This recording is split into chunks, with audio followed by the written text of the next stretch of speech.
Hey guys, welcome back to our simple adventures. The Jeep starts, the spark plugs are done, it runs fine. So now we're going to go on to the fuel injectors. I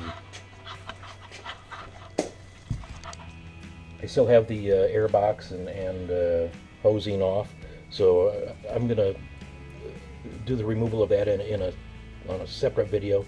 I'll put the link in the description to see how you get that off.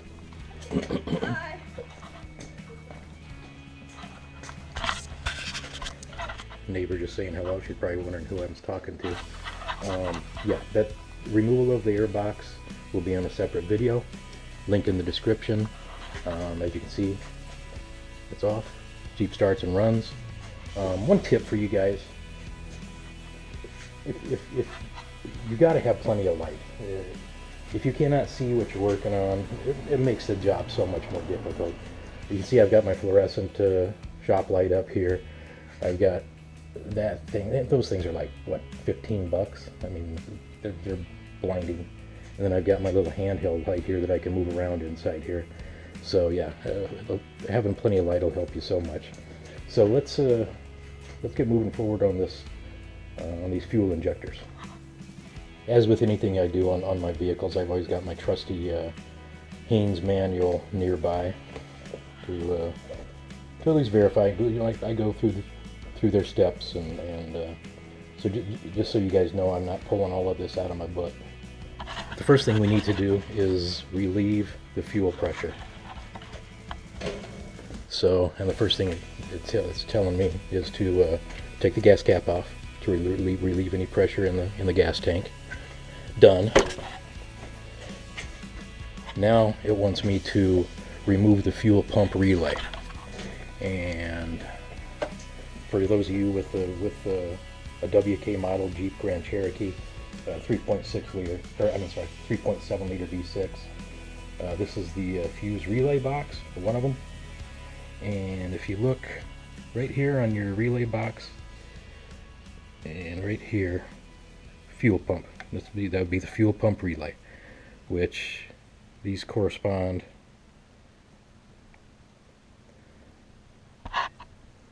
If you just look along here, so this one is going to be the fuel pump relay, and we are to remove that. And sometimes they pull kind of hard. I'm just going to set that right there, and now we're supposed to turn the engine over. It said it may start and run for a few seconds, or it may not start at all, but we're just we pulled the fuel pump, and now we're going to relieve some pressure.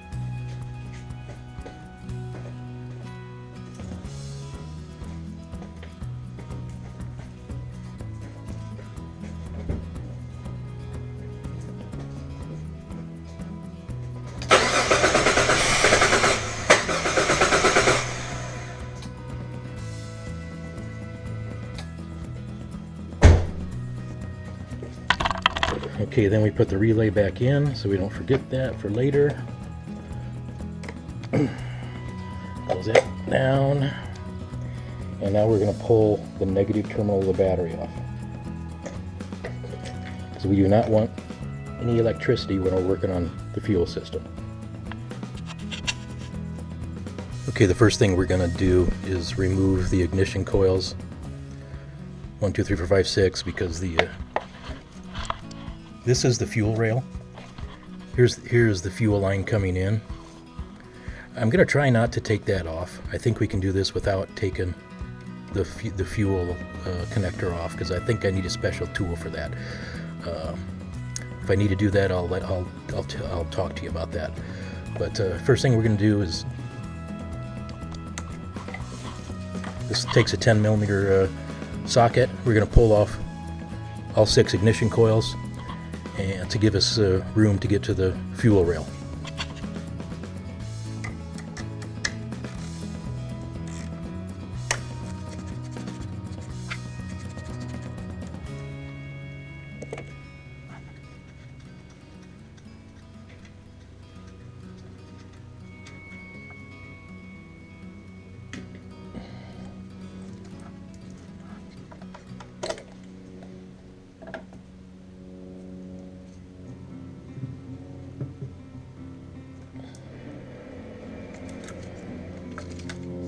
Okay, the ignition coils are pulled out of the way. Now I'm gonna get this tube out of the way here. It looks like it goes over to the air cleaner.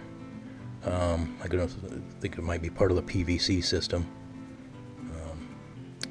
Anyway, I'm gonna zip tie that up out of the. I'm gonna just pull it off of here. So that's going to give me some more room to work with the fuel rail.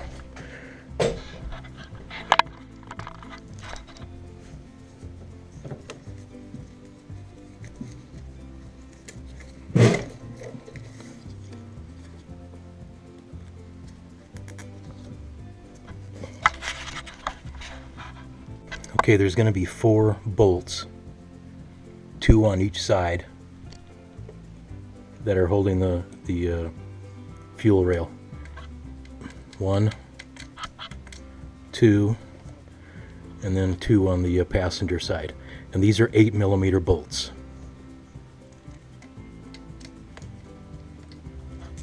I still have my 10mm.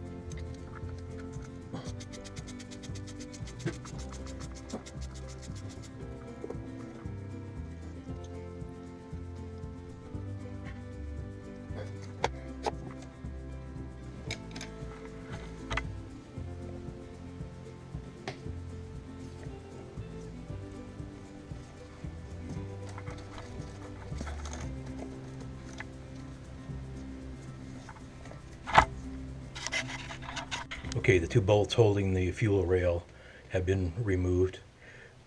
Now, take a screwdriver, and this is your actual fuel injector right here, where it goes into the rail. I've already popped this one off with my screwdriver. That's what it looks like.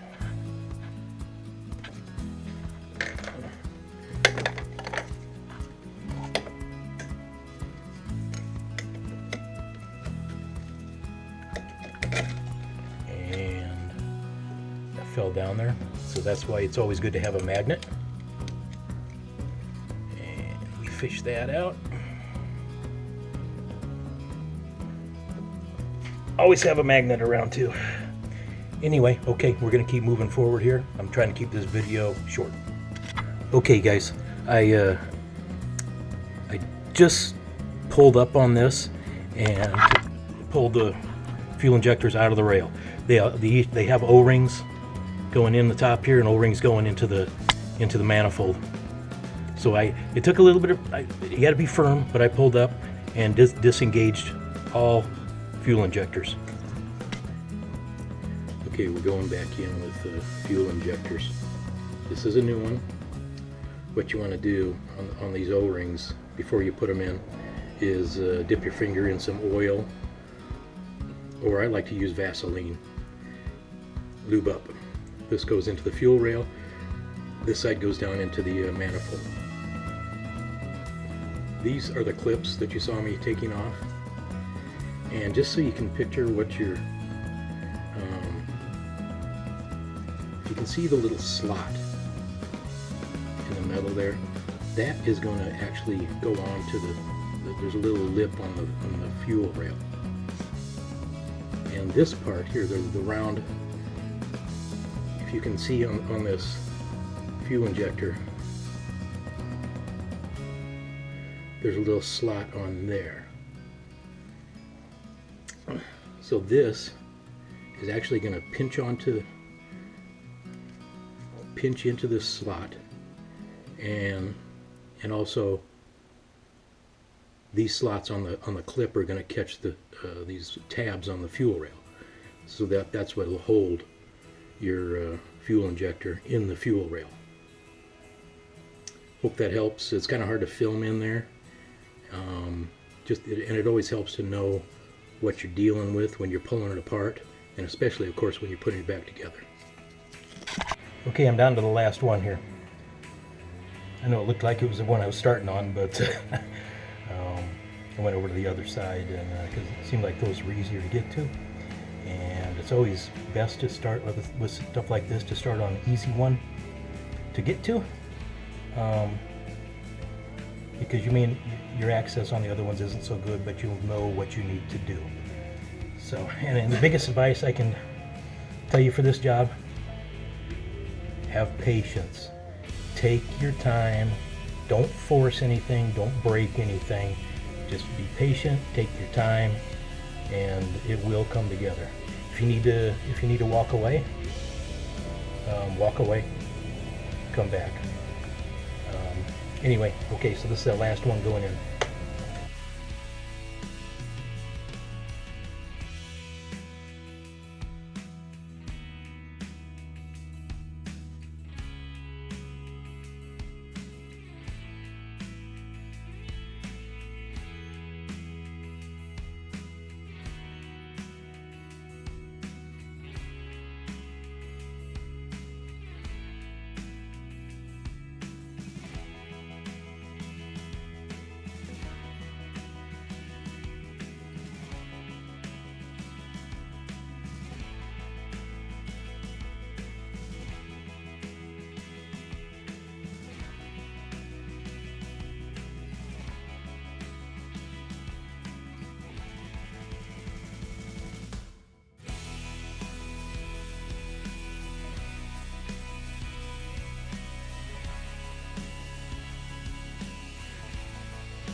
Be sure that you don't push the injector too far up into the rail, because then that little slot is hidden. And that's what I had it too far up in the rail just now, and I just eased it back down a little bit, and there the clip popped right off. Won't come off now. So you can push the injector too far up inside there, and your clip won't go on. Just an FYI. Okay. So now we are ready to put. Well, I just better put my electrical harness on.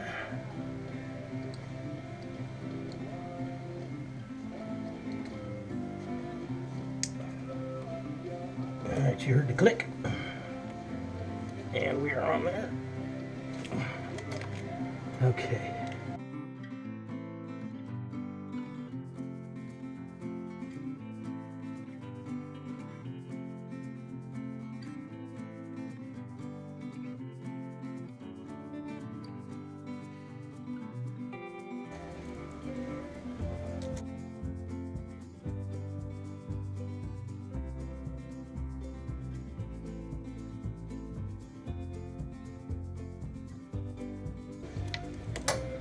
Alright, there, the fuel injectors are done.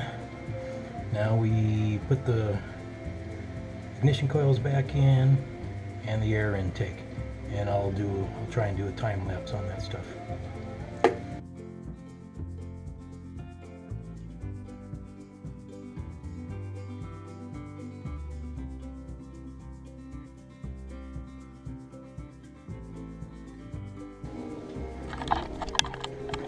Okay, before I put the intake back on, well, first thing I'm going to do is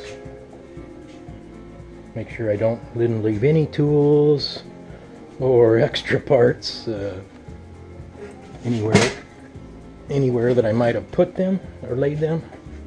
Looking good there. Just so you guys know, I broke the PCV valve when I was zip tying these up. That's okay. It's only $2 or $3, I think. So, but anyway, that's what I was stressing. Take your time. Don't force anything. Thankfully, that's an easy part that I broke. So, I'm gonna start it. Let's make sure it runs here. It's not gonna run real good because we don't have the intake on, but we'll start it up.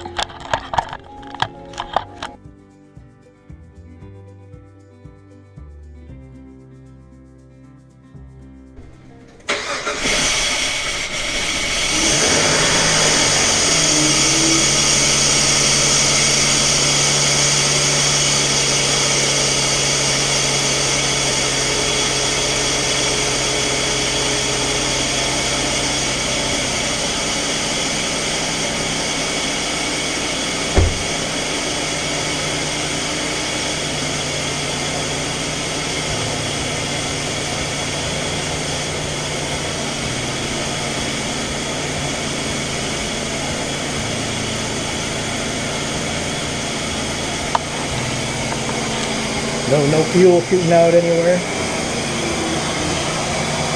Started up pretty easy, a lot easier than before. Anyway, let's get this buttoned up. Okay, guys. Hey, I told you I'd tell you any tricks that I did that helped, and it's probably it'll be obvious to most of you. But see this bracket right here that goes to your oil tube. Take that one 10 millimeter bolt off, so it gives you more room. Gives you more room for your coils. Just one bolt makes it a lot easier. Okay, guys, that should be it. I got to get a PCV valve, which I'll go do that right now. I don't know if anybody would be interested in seeing that video. It's pretty simple. Although simple videos are good too, if you're not sure. But anyway, thanks for watching, you guys. Thanks for watching our simple adventures. We love you guys. Yeah, we got all kinds of different stuff planned. The camping season, well, yeah, we're going to start camping here pretty quick. Show you some cool campgrounds around the area. Maybe Mexico, maybe California, but definitely Arizona. Thanks, guys.